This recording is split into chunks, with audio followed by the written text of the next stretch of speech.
ಅಕ್ರಮ ಲೇಔಟ್ಗಳಲ್ಲಿ ಮನೆಗಳ ತೆರವು ವಿಚಾರಕ್ಕೆ ಸಂಬಂಧಪಟ್ಟಂತೆ ಈಗಾಗಲೇ ಸಾಕಷ್ಟು ಅಪ್ಡೇಟ್ ಸಿಗ್ತಾ ಇದ್ದು ರಾಷ್ಟ್ರ ಮಟ್ಟದಲ್ಲಿ ಸದ್ದು ಮಾಡಿದ ಅಕ್ರಮ ಮನೆಗಳ ತೆರವು ಕಾರ್ಯಾಚರಣೆ ಕಾನೂನುಬದ್ಧವಾಗಿ ಅಕ್ರಮ ಮನೆಗಳ ತೆರವು ಕಾರ್ಯಾಚರಣೆ ನಡೆದಿದ್ದು ಆದರೆ ರಾಷ್ಟ್ರ ಮಟ್ಟದಲ್ಲಿ ಕಾಂಗ್ರೆಸ್ಗೆ ತೀವ್ರ ಮುಜುಗರ ಸೃಷ್ಟಿಯಾಗಿದೆ.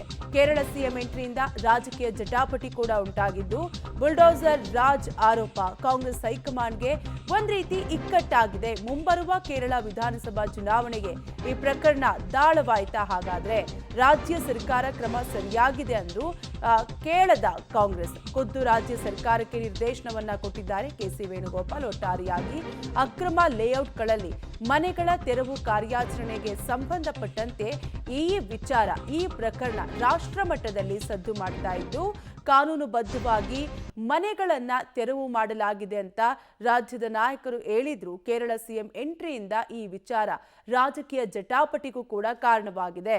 ಮುಂಬರುವ ಕೇರಳ ವಿಧಾನಸಭೆ ಚುನಾವಣೆಗೆ ಈ ಪ್ರಕರಣ ಒಂದು ರೀತಿ ದಾಳವಾಗಿದ್ದು ರಾಜ್ಯ ಸರ್ಕಾರ ಕ್ರಮ ಸರಿಯಾಗಿದೆ ಅಂದ್ರೂ ಕೂಡ ಕೇಳದ ಕಾಂಗ್ರೆಸ್. ಪಿಣರಾಯಿ ಚುನಾವಣಾ ರಾಜಕಾರಣ ದಾಳಕ್ಕೆ ಬೆದರಿದ ಕಾಂಗ್ರೆಸ್ ಕೇರಳ ಲಾಭಿಗಾಗಿ ತಮ್ಮದೇ ಸರ್ಕಾರದ ಪರ ಹೈಕಮಾಂಡ್ ನಿಂತಿಲ್ಲ. ಕಾಂಗ್ರೆಸ್ ಹೈಕಮಾಂಡ್ಗೆ ಕೇರಳ ವಿಧಾನಸಭೆ ಚುನಾವಣೆಯ ಭೀತಿ ಉಂಟಾಗಿದ್ದು ಪರಿಣಾಮ ರಾಜ್ಯ ಕಾಂಗ್ರೆಸ್ ಸರ್ಕಾರಕ್ಕೆ ಹೈಕಮಾಂಡ್ ಪನಿಷ್ಮೆಂಟ್ ಕೊಟ್ಟಿದೆ. ರಾಜ್ಯ ಸರ್ಕಾರಕ್ಕೂ ಅಗೌರವ ರಾಜ್ಯಕ್ಕೂ ಅಗೌರವ ತೋರುವ ಧೋರಣೆಯಾಗಿದ್ದು ಕೇರಳಕ್ಕೆ ಸಂಕಷ್ಟ ಆದಾಗೆಲ್ಲ ಸಹಕಾರ ನೆರವು ಹಸ್ತ ಚಾಚಿತ್ತು ಈ ಹಿಂದೆ ಕೂಡ ಕರ್ನಾಟಕ. ವಯನಾಡು ಭೂಕುಸಿತದ ಸಂದರ್ಭದಲ್ಲೂ ಕೂಡ 100 ಮನೆ ನಿರ್ಮಾಣವನ್ನ ಮಾಡಿಕೊಟ್ಟಿತ್ತು. ಜೊತೆಗೆ ಆರ್ಥಿಕ ನೆರವನ್ನು ಕೂಡ ಕರ್ನಾಟಕ ನೀಡಿತ್ತು. ವಯನಾಡಿನಲ್ಲಿ ಆನೆ ತುಳಿತಕ್ಕೆ ವ್ಯಕ್ತಿ ಬಲಿಯಾದಾಗ ಕೂಡ 15 ಲಕ್ಷ ರೂಪಾಯಿಯನ್ನ ಕರ್ನಾಟಕ ಪರಿಹಾರವಾಗಿ ನೀಡಿತ್ತು. ಈಗ ಕೇರಳ ಚುನಾವಣೆಗೆ ರಾಜ್ಯದ ಮಾನ ಅಡ ಇಟ್ಟ ಕಾಂಗ್ರೆಸ್ ಹೈಕಮಾಂಡ್ ಕರ್ನಾಟಕದ ವಿರೋಧಿ ನಡೆಗೆ ಜನರಿಂದ ಆಕ್ಷೇಪ ಕೂಡ ವ್ಯಕ್ತವಾಗ್ತಾ ಇದೆ. ಡೀಟೇಲ್ಸ್ ಕೊಡ್ತಾರೆ ನಮ್ಮ ಪ್ರತಿನಿಧಿ Masood. Masood, Muslim vote bank KC Venugopal ಈ ರೀತಿಯಾಗಿ ಮಾಡಿಸ್ತಿದ್ದಾರಾ ಹೇಗೆ ಅಂತ? ಕಾವ್ಯ, ಯಲಹಂಕದ ಕೋಗಿಲಿ ಲೇಔಟ್ ನಲ್ಲಿ ಈಗ ಏಕಾಏಕಿ ಮನೆಗಳನ್ನ ರಾಜ್ಯ ಸರ್ಕಾರ ಅಥವಾ ಜಿಬಿಎ ತೆರವು ಮಾಡಲಿಲ್ಲ. ಕಳೆದ ಮೇ ತಿಂಗಳಿಂದಲೂ ಕೂಡ ಈ ಪ್ರಾಸೆಸ್ ನಡೀತಾ ಇದೆ. ಯಲಹಂಕ ತಾಲೂಕಿನ ತಹಸೀಲ್ದಾರ್ ಅವರಿಂದ ವರದಿ ಪಡ್ಕೊಂಡು ತರವಾಗಿ ಚೆಕ್ ಮಾಡ್ಕೊಂಡು ವಸೀಮನ್ನವರು ಅಲ್ಲಿ ಸರ್ಕಾರದ ಭೂಮಿಯನ್ನ ಸೈಟ್ ಗಳನ್ನ ಮಾಡಿ ಮಾರಾಟ ಮಾಡ್ತಾ ಇದ್ರು ಅನ್ನುವಂಥದ್ದು ಖಚಿತ ಆದ ನಂತರನೇ ಅಲ್ಲಿ ಮನೆ ಏನ್ ಶೆಡ್ ನಿರ್ಮಾಣ ಮಾಡಲಾಗಿತ್ತು ಅದನ್ನ ತೆರವು ಮಾಡಿರುವಂತದ್ದು.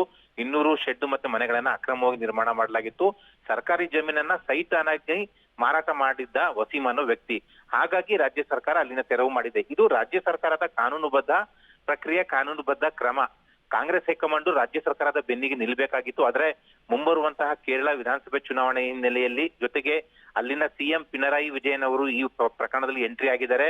ಮುಸ್ಲಿಮರನ್ನ ತೆರವು ಮಾಡ್ತಾ ಇದ್ದಾರೆ. UP model, BJP model, RSS model ಅನ್ನುವಂತಹ ಆರೋಪವನ್ನ ಮಾಡ್ತಾ ಇದ್ದಾರೆ. ಬುಲ್ಡೋಸರ್ ರೀತಿಯಲ್ಲಿ ರಾಜ್ಯ ಸರ್ಕಾರ ಮುಸ್ಲಿಂ ವಿರುದ್ಧ ನಡೆದುಕೊಂಡಿದೆ ಅನ್ನುವಂತಹ ಆರೋಪಾಸ್ತ್ರವನ್ನ ಮಾಡ್ತಾರೆ. ಇದು ರಾಷ್ಟ್ರ ಮಟ್ಟದಲ್ಲಿ ಸದ್ದಾಯಿತು. ಜೊತೆಗೆ ಚುನಾವಣಾ ವಿಚಾರ ಕೂಡ ಹಿನ್ನೆಲೆಯಲ್ಲಿ ಕೇರಳದಲ್ಲಿ ಸೋಲಿನ ಭೀತಿಯಲ್ಲಿ ಕಾಂಗ್ರೆಸ್ ಹೈಕಮಾಂಡ್ ಈಗ ರಾಜ್ಯ ಸರ್ಕಾರವನ್ನ ಬಲಿ ಹಾಕುವಂತ ಕೆಲಸಕ್ಕೆ ಮುಂದಾಗಿದೆ. ಇದು ಎಷ್ಟು ಮಟ್ಟಿಗೆ ಸರಿ ಅನ್ನುವಂತ ಈಗ ಪ್ರಶ್ನೆ ಎದ್ದಿದೆ. ಅಷ್ಟಲ್ದೇನೆ ಅಲ್ಲಿ ಈಗ ಕೆಸಿ ವೇಣುಗೋಪಾಲ್ ಅವರು ಒಂದ್ ರೀತಿಯಲ್ಲಿ ಸಿಎಂ ಮತ್ತೆ DCM ಅವ್ರನ್ನ ಮಣಿಸಿದ್ದಾರೆ. ಅಂದ್ರೆ ಅಲ್ಲಿ ಏನ್ ತೆರವು ಮಾಡಿದ್ದಾರೆ, ಸಂತ್ರಸ್ತರಿದ್ದಾರೆ, ಅವ್ರಿಗೆ ಸರಿಯಾದ ಮೂಲಸೌಕರ್ಯ ಕೊಡ್ಬೇಕು, ಅವ್ರನ್ನ ಪುನರ್ವಸತಿ ಕೊಡ್ಬೇಕು ಅನ್ನುವಂತಹ ಒಂದು ಒತ್ತಡವನ್ನು ಕೂಡ ವೇಣುಗೋಪಾಲ್ ಅವರು ರಾಜ್ಯ ಸರ್ಕಾರದ ಮೇಲೆ ಹಾಕಿದ್ದಾರೆ. ಕಾನೂನುಬದ್ಧವಾಗಿ ಯಾವುದೇ ರಾಜ್ಯದ ಸರ್ಕಾರ ಸರ್ಕಾರಿ ಭೂಮಿಯಲ್ಲಿ ಅಕ್ರಮವಾಗಿ ಮನೆ ಶೆಡ್ ನಿರ್ಮಾಣ ಮಾಡ್ಕೊಳ್ತಾರೆ ಅಂದ್ರೆ ತೆರವು ಮಾಡೇ ಮಾಡುತ್ತೆ. ಕೇರಳದಲ್ಲೂ ಕೂಡ ಹಿಂದೆ ಸಾಕಷ್ಟು ಬಾರಿ ಆಗಿದೆ. ಆದ್ರೆ ರಾಜಕಾರಣಕ್ಕಾಗಿ ಪಿಣರಾಯಿ ವಿಜಯನ್ ಈ ವಿಚಾರ ಎತ್ತಿದ ಹಿನ್ನೆಲೆಯಲ್ಲಿ ಕಾಂಗ್ರೆಸ್ ಹೈಕಮಾಂಡ್ ಒಂದ್ ರೀತಿಯ ಮುಜುಗರಕ್ಕೆ ಇಕ್ಕಟ್ಟಿಗೆ ಸಿಕ್ಕಾಕಿ ರಾಜ್ಯವನ್ನ ಬಲಿ ಹಾಕುವಂತ ಕೆಲಸ ಮಾಡ್ತಿದೆ. ಆ ಮೂಲಕ ತನ್ನ ರಾಜ್ಯದ ಪರ ನಿಲ್ಲದ ಕಾಂಗ್ರೆಸ್ ಹೈಕಮಾಂಡ್ ಒಂದ್ ರೀತಿಯಲ್ಲಿ ರಾಜ್ಯದ ಮಾನವನ್ನ ರಾಷ್ಟ್ರ ಮಟ್ಟದಲ್ಲಿ ಆಡ ಇಡುವಂತಹ ಕೆಲಸವನ್ನ ಮಾಡ್ತಾ ಇದೆ. ಸಾರ್ವಜನಿಕವಾಗಿಯೂ ಕೂಡ ಕಾಂಗ್ರೆಸ್ ಹೈಕಮಾಂಡ್ ಈ ನಡೆಗೆ ಭಾರಿ ಆಕ್ಷೇಪ ವ್ಯಕ್ತ ಆಗ್ತಿದೆ. ಕಾವ್ಯ, ಥ್ಯಾಂಕ್ ಯು ಮಸೂದ್ ಡೀಟೇಲ್ಸ್ಗಾಗಿ.